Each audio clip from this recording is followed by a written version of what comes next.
Let's see what's coming up on breakfast. Have you ever wondered how heavy... Well, there's one of the things. You'll start to recognise these. Winter Olympics we're talking about now. That's the broom. And over here, we've got the stone. Look at that. You ever wondered Charlie, how heavy... lift it up, Charlie. Go on. Ever wondered how heavy one of these things is?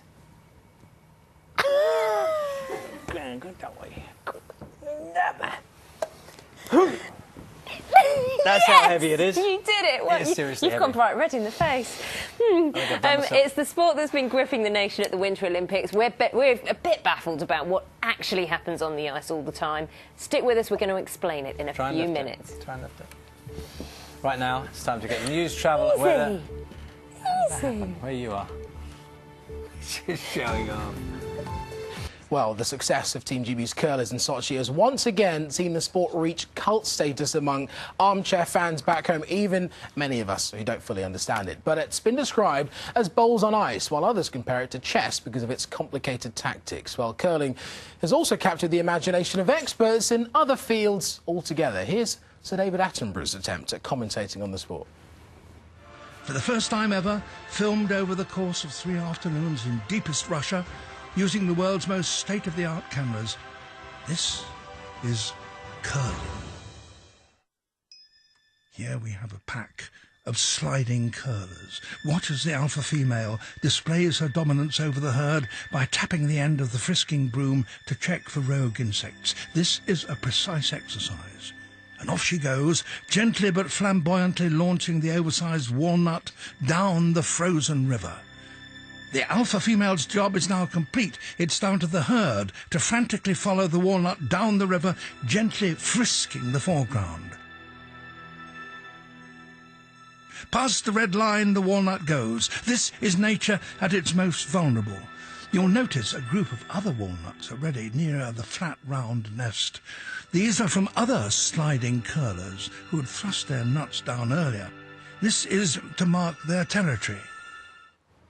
I don't know about you, but I reckon that's David Attenborough's best work. Fantastic. He's really good, isn't he? But here to explain a bit more about curling and what things are really cool, because it's not a walnut, is it? Here, Adrian Meikle, the Wales skip and coach, and his daughter Charlotte. Guys, it's fantastic to see you here. Nice to see it's you. really, I mean, just tell us about what you've seen, Adrian, because as a great British active curler, it must be a fantastic watch to see what's going on in Sochi. It's so exciting for us to watch, you know, and so many games have gone to the last stone. It's a real, you know, I personally find it a lot easier to play than to watch. It's very nerve-wracking, but fantastic to see.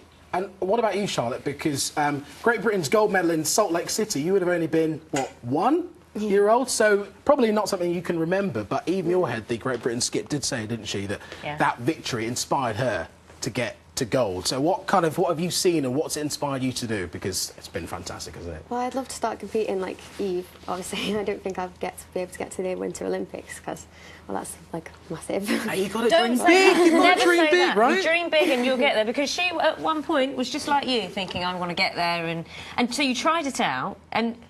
Yeah. Was it an easy thing to pick up? It Did you have lots of mates with. saying they were keen, or just going, really, no, I'm not interested in this? Well, I started because of family, and it's a great sport for family to start because it's for all ages, really. You're going to have to explain it all. Yeah. We're both itching to get our hands on the stone. We've been trying to persuade the bosses to let us have a little show. Yeah, we should point out we haven't got ice here in the studio. No ice, but the aim of the game is to obviously get your stone closest to the red dot in the middle of the target. That's it. Non-contact sport.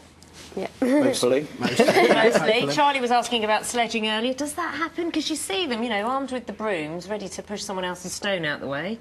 Maybe, but I mean, and some of the players have some very trick slides that you can see, you know, spins and twirls and things. So what's the trick? You need to be strong, because you're tiny and these stones are heavy, and we saw both Charlie and I were struggling earlier. Yeah. What's the trick to it? Well, the great thing is that you don't have to lift them. You'll notice that the curlers only actually slide them along the ice.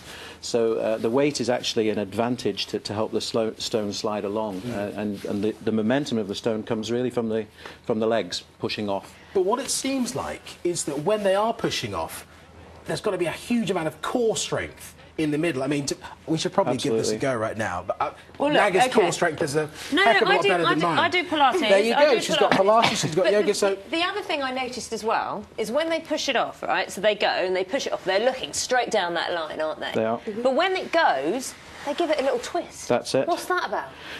It's the rotation of the stone that gives it its curling direction. It will either curl to the right or towards the left, depending upon which way you spin it. Then you jump in when it's moving, and when... Can I grab this? Yes. So you grab this, and if I say it was moving that way, over there towards Charlie, and I started... What would that do? What would that make the stone do? So it's travelling that way. So if you're sweeping hard in front of the stone, what it'll do is reduce the friction. So that has two effects. One is that it'll actually keep it travelling further, so you'll see them sweeping it to get it close to the middle. Or the other effect that it'll have is it'll keep it straighter. So when you see them playing these complex angled takeouts and so on, they're looking to hit a stone in a precise spot, and the sweeping helps to control that. And the other question that we wanted to know is about strategy, because what Great Britain have started to do, well, they start their ends a lot of the time with setting up these guards. Yeah, they don't even put them in a circle, do they? So what is the best strategy if you're going to win an end and win a curling match? How does it work? OK, well, so whether you're playing guards would usually depend if you're trying to come from behind. And we've seen David Murdoch play guards to great effect in some of the games where he's been behind. And what the aim of the guard is to protect your stones from being taken out by the opposition.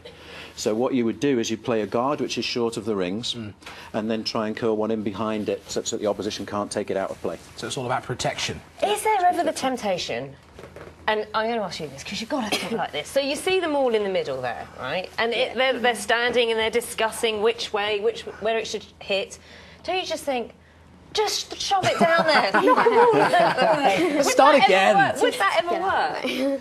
Well, go ahead. There you go. They need to work out all of the different possibilities, because they're always trying to think ahead of how they might protect their stones from their opponent's stones and get their stones in the best positions possible, and discuss all of the possibilities of what shot can happen. That's the thing. You know, they take a lot of time, don't they, talking and over time-outs the even when it comes to the last stone in the final ends, that you need to take that time to discuss that strategy, because it is strategic like a chess on ice, isn't it? Yeah, it's very much a team decision as well. You know, and the skip himself doesn't always see all of the possibilities. So the team have to buy into the decision when it's particularly important. Can I just give this a practical go? Because as we've seen them pushing off, as I said, you see them with their back leg really far behind them. I'm going to make sure that these trousers don't split, because they're a little tight in some areas. You didn't have too many donuts last night. No, I made sure of that. But they've got their legs lunged out between them, and then this out as a support. Is that right? This sort of sits on their back like so, and it's just a gentle balancing aid. Wow. A bit like a man on a balance beam uses. Can I tell you how unsturdy exactly? You've got to be really strong, haven't you? One quick nugget of information. This will please my producer back in sport. Is it true that all of the world's collection of stones, curling stones, are only made in Scotland and Wales? Yes, they could be made from Welsh granite, or they could be made from Scottish granite. And the majority are made from Scottish granite, which comes from the Isle of Ailsa Craig. Wow. OK, there's a little nugget for you. Very quickly, do you think they'll make the shoes any prettier? They're not so great, are they? They're not so pretty. Thank you so much. I'm going to give those to you, because it's a lot more suited to you than me. But yeah, indeed. Thanks for giving Charlotte us a go. and Adrian, thank you so much for coming in, and enjoy the rest of the competition. Thank you very much. Let's get back to Charlie. Very good, guys. Thank you very much. Let's go to Carol now. Carol, you must have had a go at curling at some point in your magnificent career. Years and years ago, Charlie, yes, with my dad. He was a very good curler in the Highlands.